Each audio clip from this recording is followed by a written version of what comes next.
Hi guys, my name is Michel with Michel Real Estate, and in this video I'm going to cover what most people ask me every day. How do I find a good deal on the market? Everything is so expensive is what I hear on a daily basis. Now let's not forget, yes, there is always going to be a push and pull between buyers and sellers, but there are certain tactics that you can apply in order to find a good deal for you and your family or as an investment.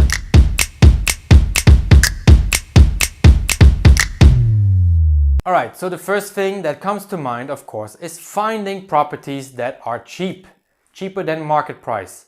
What does that mean? Well, actually it means that they are willing to sell below the average price that is offered on the market. Now, whenever on a market buyers and sellers come together, well, there's always going to be a push and pull. So nothing is ever going to be for free, obviously. But in order for you to find a good deal, the first thing that you could do and should do is get in contact with several real estate agents. Now, I know it's not always easy to find a good real estate agent, especially if there's only one to choose from. So let's say that you live in a very remote area of the country, maybe there's only one or none, and you have to choose from that one. Well, in that case, I would advise to do it all by yourself. It's hard, it may cost a lot of time and effort, but in the end, you'll be better off. Now, finding a good real estate agent means that you also have to stay in contact with these agents, right? So what that means is that real estate agents, as busy as they might seem, or as busy as some of them actually are, you need to figure out which ones are actually busy because they're doing a lot of business. Now you need to start building a relationship with that person. He or she might be so busy that you are not always the first thought on their mind. So calling them regularly or sending them a text or email regularly assures you that you are always the first in line whenever a property comes into their portfolio that actually might suit your needs. So find a good real estate agent and let's move on to the next step. Next thing, of course, is the properties themselves, right? So certain properties have a hidden potential. Now, I know I just said that you need to work with a great agent. But maybe you find a property which has a hidden potential that actually the agent is unaware of. Just make sure that you are aware of the actual possibilities and don't think that you can outsmart that agent. If he's absolutely telling you that something is not possible, it's probably not. If he says that he doesn't know, or if she says that maybe it could be so, I will check on it and never does, you do the paperwork, you call the commune, you call the officials and you make sure that that hidden potential actually exists. Just a few phone calls, that's it, right? You check if it's actually true. And from there, if it actually has a hidden potential, then you can go ahead with this purchase, especially if it's at a lower price. Try to even negotiate then, because people don't always know what they have, and sometimes buyers and sellers agree differently on the valuation of a property, and sellers might not even care as much about the money, they just want to get rid of the property and be done with it. So properties with a hidden potential are usually properties that either can have something added to them, so you can add square meters, or they can be internally divided, which means that you have a single family home which can either be divided into two separate apartments, or maybe you can rent them out room by room. Now, this hidden potential can also come in, for instance, the cost of the land. Perhaps the property itself that is constructed on the land is not as valuable as the land itself. So sometimes the hidden potential is not in the construction that you see right away when you drive up to that property. Another strategy that you might use is to be either the first or the last in a deal. So what does that mean? Well, if somebody puts a property on the market and you are the first to react and you put in an offer that they actually like and you saw that it was below market and you know for sure that you have good value for your money, then that's a deal that you should close fast. But sometimes people put a high price on their property and without paying attention, they overestimated their property and now it just sits still on the market.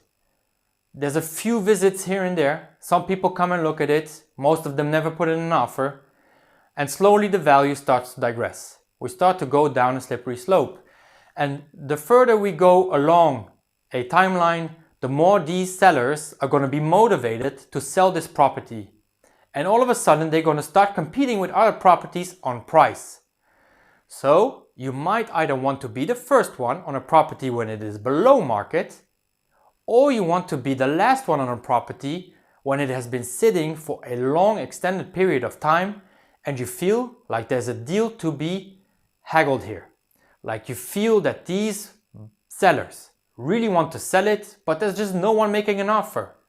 And at that point, when you reach that certain critical point, perhaps the sellers will even accept an offer that is way below market and you have got yourself a great deal. Now I know that the very first thing that I said when I started this video is that you need to find a good real estate agent, but you also remember that certain people could not get a real estate agent because there's none in the area or none of them are actually any good.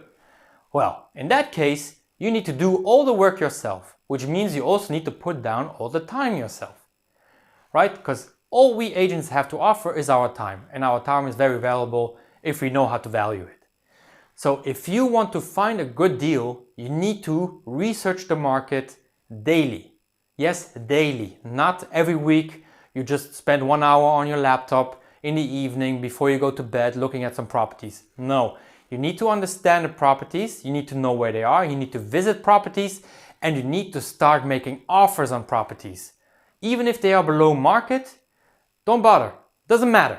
Just give them the offer, tell them that if ever there might be a time where nobody else brought a better offer, well, never forget that my offer is still on the table and I'm really interested in buying this property, but just not at the price that you wish at this moment. So, in order to understand the market, first up, just start driving around, start to understand the market, start to see which properties are for sale. Try to understand also from different sources on the internet, but also in your community, start to understand what the market really consists of. What is available, what are the prices, the price per square meter, and try to also understand zoning laws. Very important. Understand what kind of zones you are allowed to build certain properties in, right?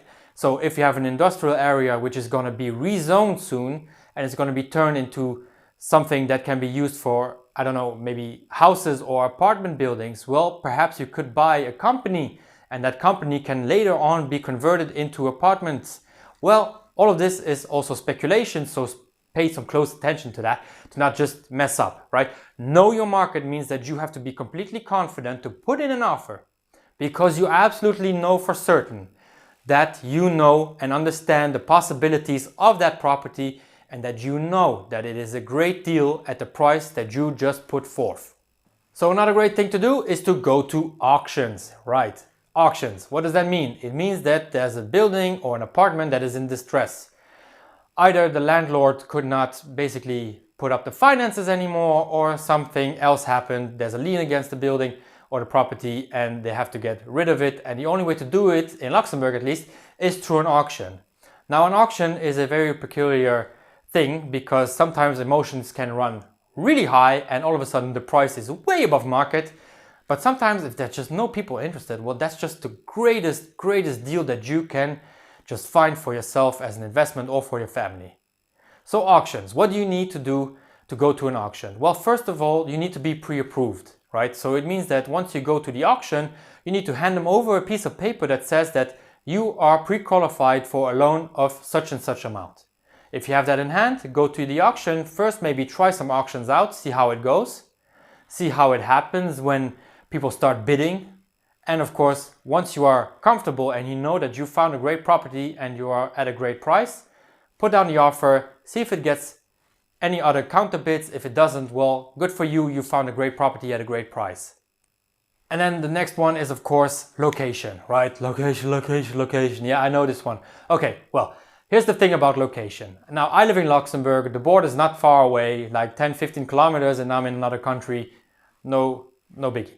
Right? So certain people actually want to buy properties abroad because they are sometimes half, sometimes even a third of the price of a property here in Luxembourg. But in the end, what really matters is the location. Never ever compromise location. If you find a property which has great value, make sure that it is also in a great area. It needs to be within a location that does not suffer, right? It has to have some economical build-up. It cannot go and die, because actually areas can die. There can be some events, economical or otherwise, that just make it so that the property just does not appreciate. What happens then? You find a great deal, you bought it, you think it will appreciate, nothing happens, and you might even lose all your money's worth. That's not what I want for you. Make sure to never ever compromise location. Alright, and the very last one, it's a mental state, right? We need to find a way to get you motivated about this. You need to absolutely have the drive and persistence to go and search for these properties. If you think that you are the only one hunting a great deal, well, then you think that you are in a different ball game than you actually are, because every single buyer on the market wants to find a great deal.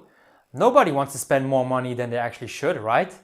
So once you get into the right mindset and you know that you have to be persistent, you have to be vigilant, check the market every day, and know what properties should be valued at. Now you are actually in the league of actually finding a great deal and making some great money on your investment.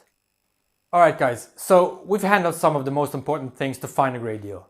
Now I know this is not an easy thing to do. Finding a great deal is so hard. It really takes a lot of energy out of you.